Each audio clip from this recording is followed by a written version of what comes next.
এই দেহ সজ্জা সাজিয়েছে, গোবিন্দের সেবার জন্য সজ্জা সাজিয়েছে। কিন্তু এই মায়েরা খুব মন দিয়ে শুনবেন, বাড়ি গেলে চলে যান, এখানে গল্প করা যাবে না। ভাবছেন কখন যাবো, সময় শেষ।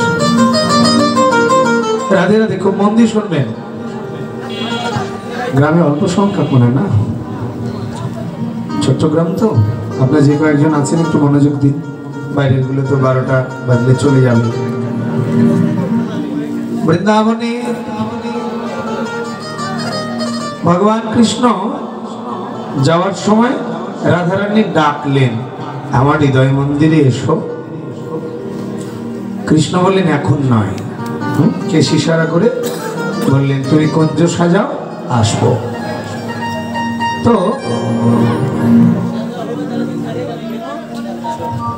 কুঞ্জ সাজালেন মায়েরা, কিন্তু রাধার অহংকার হয়ে গেল যে আমার থেকে ভালো কেউ ভগবানের সেবা দিতে পারে না।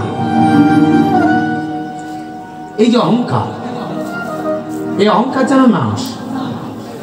কে একজন ভগবানের ভালো সেবা দেয়, তাই বলে কাল গল্প দিবে যে আমাকে ছাড়া গুরুদেবের চলেই না, আমি ছাড়া মন্দিরই চলে না। আমি সকালে বলেছি যে প্রসাদ ভুজি হয়েছে বলে একেবারে হাতির সুর হয়ে গেছে মনে করলে হবে না।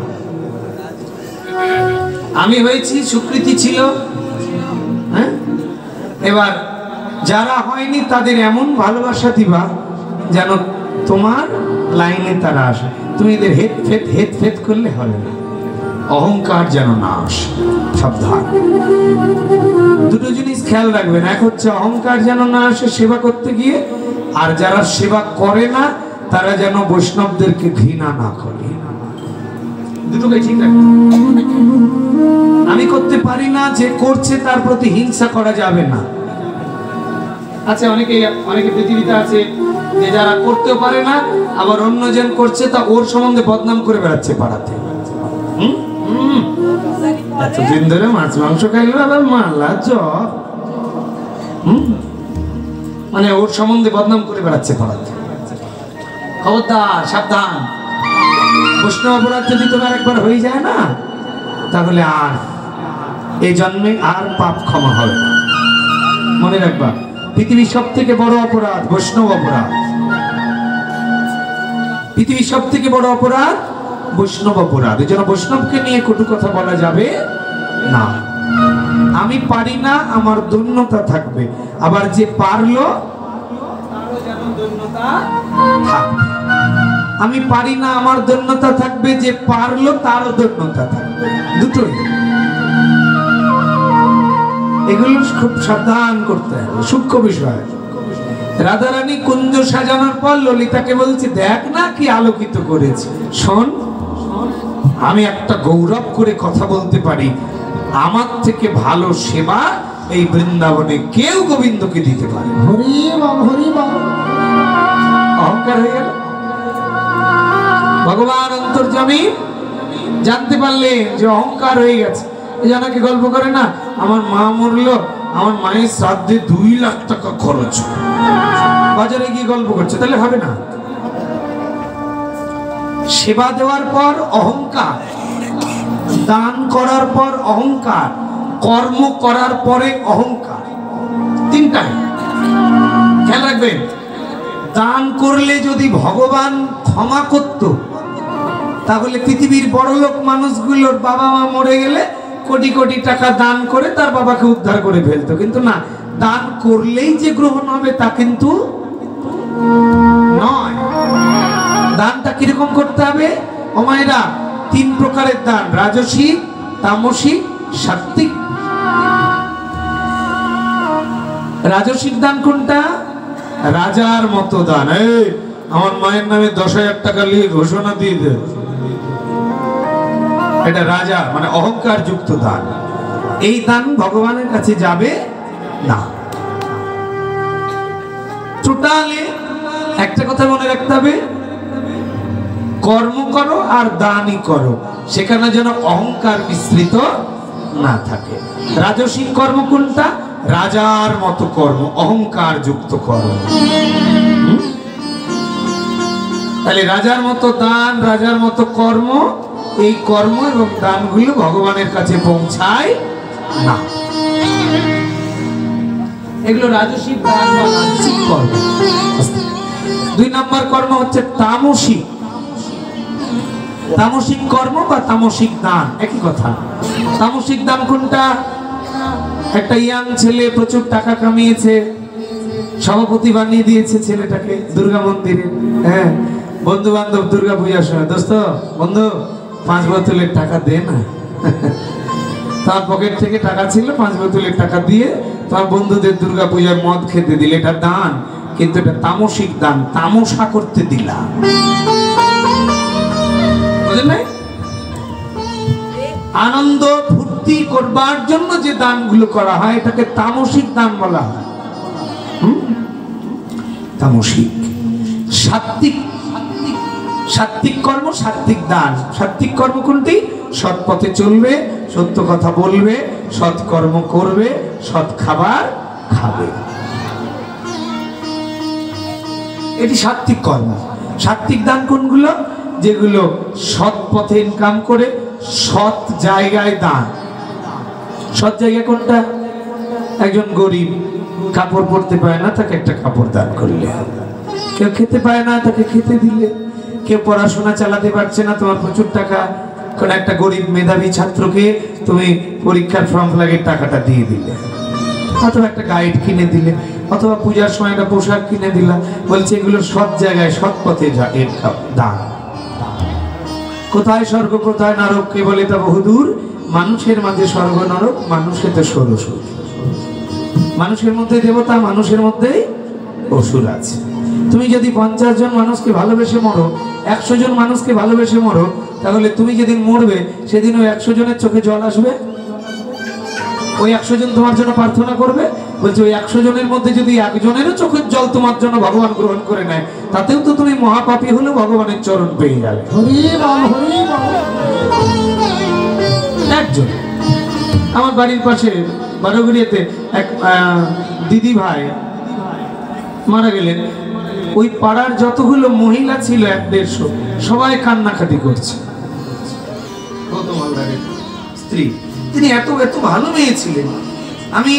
আমি তার মহাপ্রভুর ভোগে গিয়ে, তার মৃত্যুর দিনে আমি ছিলাম না, বাইরে ছিলাম, যাওয়া হয়নি, কিন্তু আমি তার ভোগে গিয়ে অন্তত পক্ষে ওই এলাকার 500 মহিলার চোখে জল দেখেছি।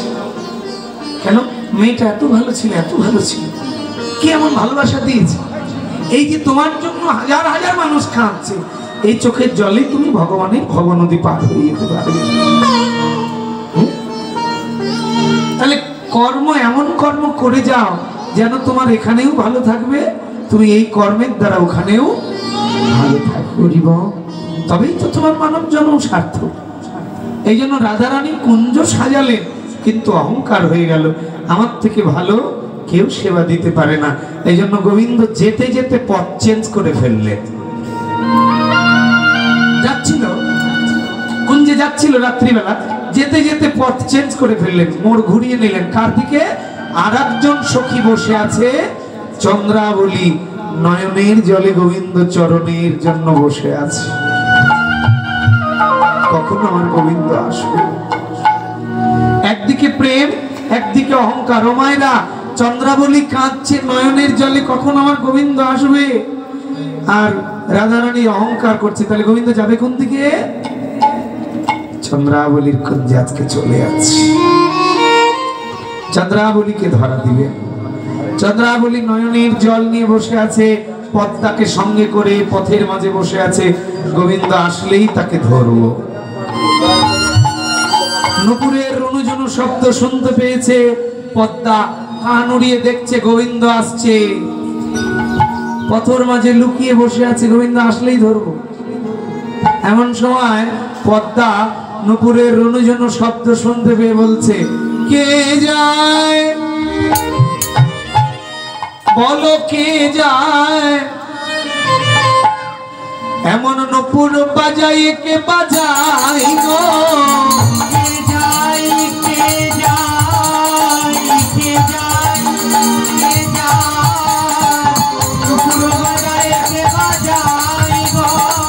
বলছে? বললো কে বাজায় কে বাজায়, বুঝলেননি? কে বাজায় মানে কে নুপুর বাজাচ্ছে, আবার বলছে কে বাজায় মানে কে যাচ্ছে, দুটো কথা। বলছে কুঞ্জ পথে বলো কে বাজায় কে বাজায়, রনু ঝুনু সুরে নুপুর কে বাজায় কে বাজায়, বলো রনু ঝুনু বলো রনু ঝুনু বলো রনু ঝুনু বলো রনু ঝুনু রনু ঝুনু রনু ঝুনু রনু ঝুনু সুরে নুপুর কে বাজায় কে বাজায়, রনু ঝুনু সুরে নুপুর কে বাজায় কে বাজায়। আচার খেয়ে পড়লেন চন্দ্রাবলী গোবিন্দ চরণে, প্রাণ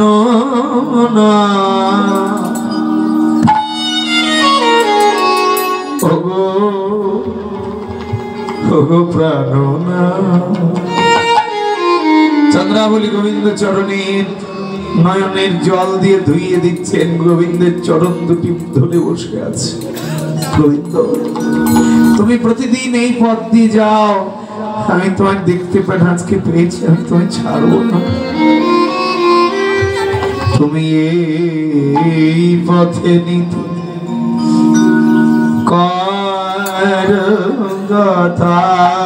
গতি, তুমি এই পথে নিতে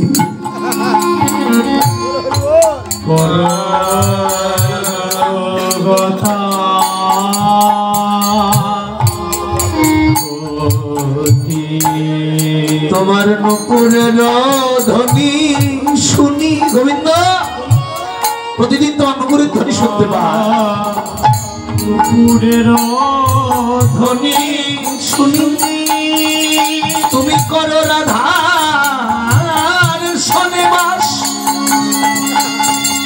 করে আমারে নৈরাশ, আমি বঞ্চিত একাকিনী, আমি বঞ্চিত একাকিনী। গোবিন্দ আমি বঞ্চিত, করো তুমি রাধা রাধার শনে বাস, আমারে নৈরাশ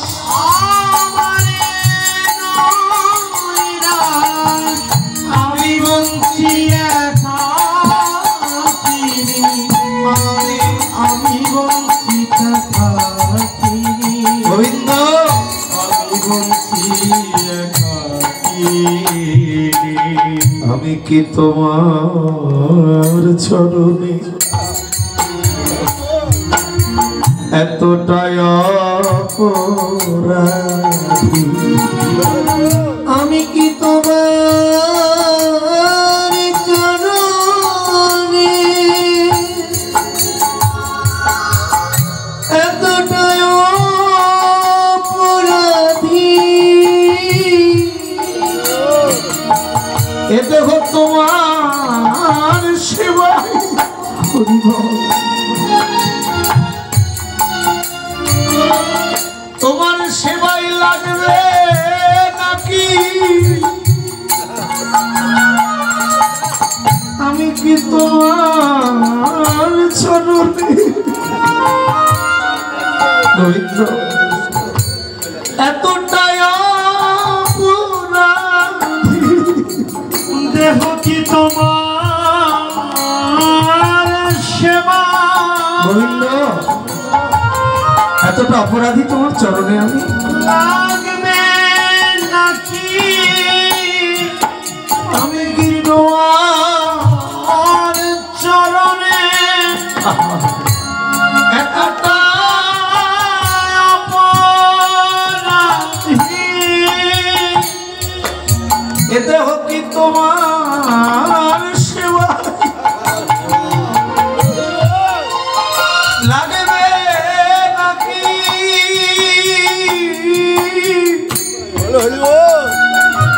হে গোবিন্দ আমি তোমার চরণে এতটাই অপরাধী,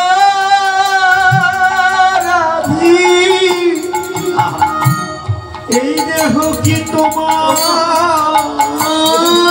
সেবা লাগবে নাকি আমি কি তোমার চরণে এতটাই অপরাধী গোবিন্দ হে ওমা সব ফুল শিমুল ফুল দেখতে কত সুন্দর, কিন্তু ভগবানের সেবায় লাগে না। তুমি দেখতে সুন্দর হলে কিন্তু দেহ যদি ভগবানের সেবায় না লাগে তাহলে কি হবে তোমার এই সৌন্দর্য দিয়ে? এই সৌন্দর্য তো থাকবে না তোমার।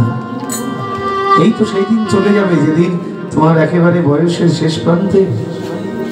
এই তো 50 বছর তোমার রূপ যৌবন থাকবে সর্বোচ্চ, সব চলে যাবে। তাহলে কেন তুমি অহংকার করে আজও দেহটাকে গোবিন্দ সেবায় লাগাচ্ছ? গোবিন্দ বললেন, চন্দ্রা তুমি আমায় ছেড়ে দাও, আমি আরেকদিন আসবো। আমি তোমায় ছাড়িয়া নাহি কো দেব। গোবিন্দ ছাড়িয়া নাহি কো দেব। তুমি আমায় কোথায় রাখবে বলো? তুমি আমায় কোথায় রাখবে বলো? আমার হৃদয় মাঝারে পরানো যেখানে সেখানে তোমাকে রাখবো, সেখানে তোমাকে রাখবো, আমি সেখানে তোমাকে রাখবো। আমার হৃদয় মাঝারে পরানো যেখানে সেখানে তোমায় রাখবো, সেখানে গোবিন্দ রাখবো, আমি সেখানে তোমায় রাখবো। তুমি আমার হৃদয় মন্দিরে রেখে কি করবে বলো? আমি তোমায় সকাল সাঁঝে দেখতে পাবো, আমি তোমায় সকাল সাঁঝে দেখতে পাবো, দেখতে পাবো। গোবিন্দ হে হৃদয় মন্দিরে দরজা খুলে তোমায় যেন সকাল সাঁঝে দেখতে পাবো। নিতাই গৌর হরিবা দরজা খুলে তোমায় সকাল সাঁঝে দেখতে পাবো। ওমা ভগবান প্রেমের কাছে যুগে যুগে ধরা পড়ে গেছে, তাই প্রেমের কাছে ধরা পড়ে গেছে। চন্দ্রাবলীর কুঞ্জে তিনি রয়ে গেলেন। চন্দ্রাবলী বড় যত্ন করে গোবিন্দকে সাজাচ্ছেন।